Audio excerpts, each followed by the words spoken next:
The Neighbor Who Tapes Boxes at AM Part 2. My question was like a heavy water balloon dropped into a still pond. Although I hadn't named Mrs. Thorne directly, the seed of doubt took root in everyone's heart. My comment about counterfeits sparked a tidal wave of discussion in the group. The neighbors, who took pride in their standard of living, began eagerly debating the red flags and pitfalls of buying designer goods through unofficial channels. Every word was an indirect jab at suspiciously cheap sources. Mrs. Thorne said nothing at all, as if she had evaporated from the group. The next morning, I ran into Mrs. Banks at the elevator. Since the Wi-Fi incident, this was the first time she had initiated a conversation. "Jade, honey," she stammered, looking slightly flustered.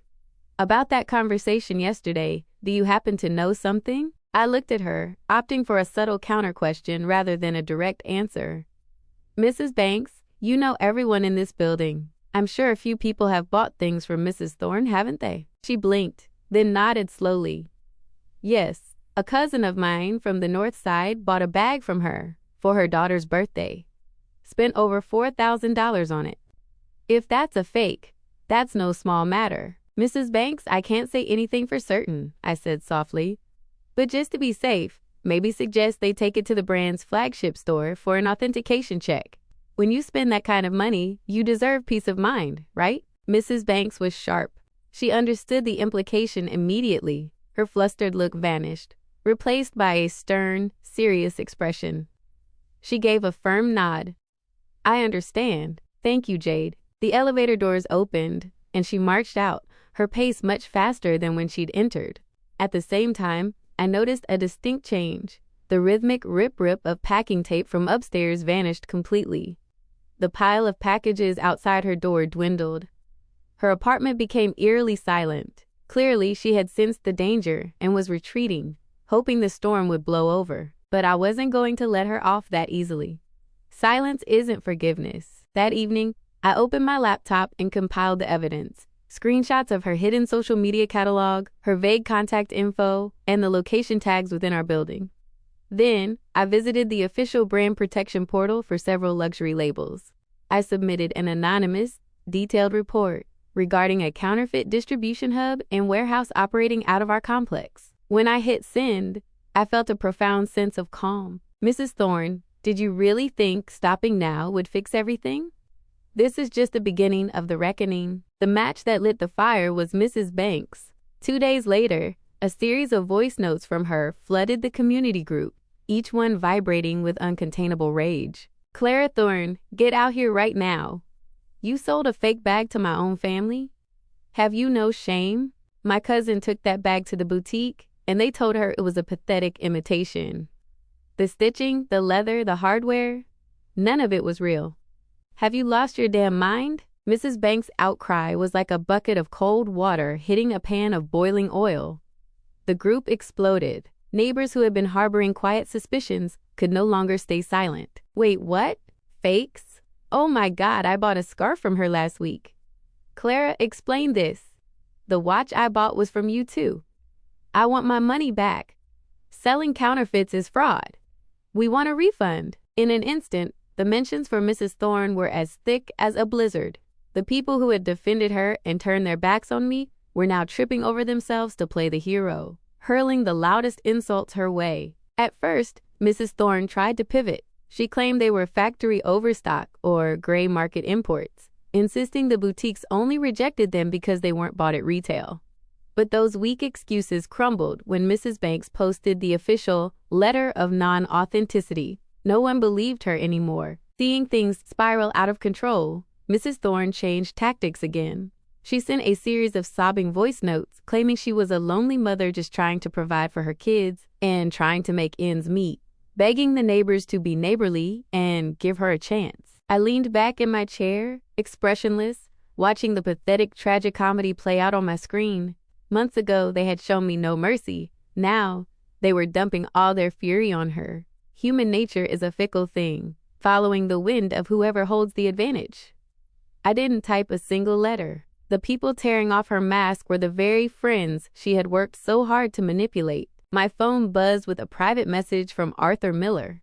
No words, just a long string of ha ha ha, followed by a thumbs up emoji. I let out a faint smile. This was better than I'd imagined. The residents' anger didn't subside with her tears. It shifted to one core demand: refunds. Someone even threatened to call the police if they didn't get a clear answer by morning. Cornered, Mrs. Thorne was forced to reply to every person in the group, promising to process refunds one by one. At 9 p.m., I finished the final sketch of my latest project. I was about to rest when the doorbell rang. I opened the app. A haggard face appeared on my screen. It was Clara Thorne. Her hair was a mess, her eyes were swollen and red, and the arrogance she once possessed in the group chat was gone. "Jade, I know you're in there. Can we talk?" Her voice was raspy and exhausted. I didn't open the door. I just pressed the intercom button. "What is it?" "I'm sorry." She stood there, bowing deeply to the camera lens. "Jade, I was wrong. I shouldn't have said those things in the group. I shouldn't have lied about the Wi-Fi. I'm so sorry." I listened in silence. I know you set this in motion. You're very smart," she stammered. "Please, I'm begging you. Don't push it any further. Can you talk to Mrs. Banks and the others for me? Tell them to stop hounding me? I literally don't have enough cash to refund everyone at once." I almost laughed out loud. She actually thought I could, or would, save her. "Mrs. Thorne, from the beginning, I only did one thing. I proved I wasn't stealing your Wi-Fi," I said, my voice turning cold. "Everything that happened after that was a result of your own greed and lies. You used everyone in this building as pawns to cover up your illegal business. Now that the truth is out, you're facing the consequences you created. Why on earth would I help you? You have no right to ask, and you certainly don't deserve my forgiveness." I cut the call. The screen still showed her standing there, stunned, before she slunk away into the dark stairwell like a broken shadow. For people like her, the most brutal revenge isn't an eye for an eye. It's letting them drown in the harvest of the bitter seeds they sowed themselves. Mrs. Thorne's road to making things right was impossibly steep. It turned out she had sunk all her liquid cash into more counterfeit inventory, leaving her with nothing to pay back the neighbors. The hallway of the 6th floor, once so quiet, turned into a collection agency. The door to 602 was nearly pounded off its hinges daily. The chaos finally brought her husband home, the man who was almost never around. He returned in the middle of the night. That afternoon, the whole building heard the screaming match coming from 602. The sound of a man yelling, a woman wailing, and the crash of breaking furniture echoed through the halls. Through the snippets of the argument, the neighbors pieced the story together. Clara hadn't just scammed the neighbors. She had hidden the business from her husband and gambled away their son's private school tuition and the money for their new car on inventory. It was all gone. "You greedy, status-obsessed woman. You've ruined this family." His voice was so loud it made people in nearby units flinch. The internal war only ended when building management had to intervene. The noise was too much to ignore. The following day, the manager who had once scolded me showed up at my door with a basket of fruit. He looked profoundly embarrassed. "Miss Sterling, I am so sorry. We were careless. We only listened to one side of the story and treated you unfairly. On behalf of management, please accept our apologies." I took the fruit and replied calmly, "It's fine. It's over now." I had no intention of making a scene. My innocence was already a matter of public record. The domino effect didn't stop with the husband's return. The fatal blow came from my anonymous report. A week later, several men in sharp suits accompanied by building security entered the complex. They identified themselves as legal representatives and anti-counterfeit investigators for a major luxury conglomerate. While the neighbors had settled for refunds to avoid the police, the brand owners were not so merciful. A file was opened, evidence was seized, and a massive civil lawsuit was initiated. The Thorne family plummeted into a total crisis. They had to sell everything of value, cars, jewelry, to pay back the neighbors and prepare for the astronomical legal damages. Apartment 602, once a bustling hub of activity, became cold and empty. Once the dust settled, Mrs. Banks and a few others came by with flowers. "Jade, I'm so sorry.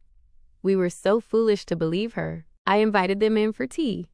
"It's in the past, Mrs. Banks. Being neighbors is about being honest with each other." From then on, the the way people looked at me changed completely.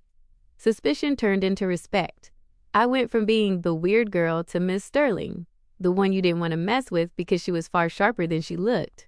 Arthur Miller even joked about taking me out to dinner to celebrate the victory, though I politely declined, suggesting a coffee in the courtyard would be plenty. Life returned to its peaceful rhythm, a more solid, grounded kind of peace. A month later, a for sale sign appeared on the door of 602. The Thorns couldn't handle the financial or social pressure anymore.